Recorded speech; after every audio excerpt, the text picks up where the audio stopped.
ફરારી ભક્તો જય સ્વામિનારાયણ. આપણે લક્ષ્મીવાડીના દર્શન કરી રહ્યા છીએ. એવું એક પ્રસાદીનું સ્થાન મોટીબા સ્મૃતિ મંદિર ત્યાં પધાર્યા છે. સ્વામી, આ મોટીબા સ્મૃતિ મંદિરનો શું ઇતિહાસ છે?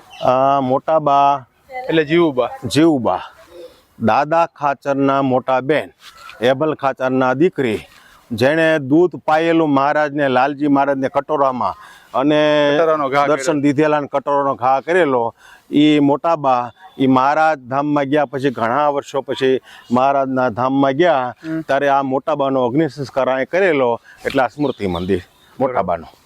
હા, બરાબર. અને મહારાજ ધર્મકુળની સ્થાપના પહેલા મોટાબા બધાના ગુરુ તરીકે બહેનોના બધા બહેનોના સાંખ્યોગી બહેનોના ગુરુ તરીકે મોટાબા તરીકે ઓળખાતા હતા. બરોબર. સાંખ્યોગીઓના ગુરુ તરીકે. અને અહીંયા અગ્નિ સંસ્કાર કર્યા. અને અહીં અગ્નિ એટલા માટે પાયોનો પ્રવેશ અહીંયા નથી. બહેનો ખૂબ સરસ. મોટાબા સંપ્રદાયમાં ખૂબ મોટું દાદા ખાચરના મોટા બેન. મોટા બેન. હા, અને ખૂબ સમર્પણ ભાવ હતું. બધું લખવાનું કીધું, લખીને બધું શ્રીજી મહારાજ જ્યાં જ્યાં ફરતા ને એ મોટાબા ગઢડામાં બેઠા બેઠા દેખતા હતા. શ્રીજી મહારાજને જ્યાં જ્યાં લીલા કરતા ત્યાં અંતરદ્રષ્ટિ. હા, અંતરદ્રષ્ટિ મહારાજ સમજ્યા. એવા મોટાબા હતા. મહાન લક્ષ્મીનો અવતાર, સાક્ષાત લક્ષ્મી. એટલે લક્ષ્મીવાડી નામ પડ્યું. હા, એટલે લક્ષ્મીવાડી. જય કે મોટાબા આનો લક્ષ્મી સ્વરૂપ હતા, લક્ષ્મીનો અવતાર, એટલે આ વાડીનું નામ લક્ષ્મીવાડી. હા, લક્ષ્મીવાડી. જય.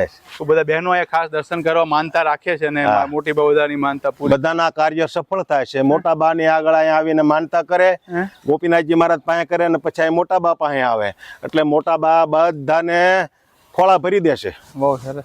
જય સ્વામિનારાયણ. જય.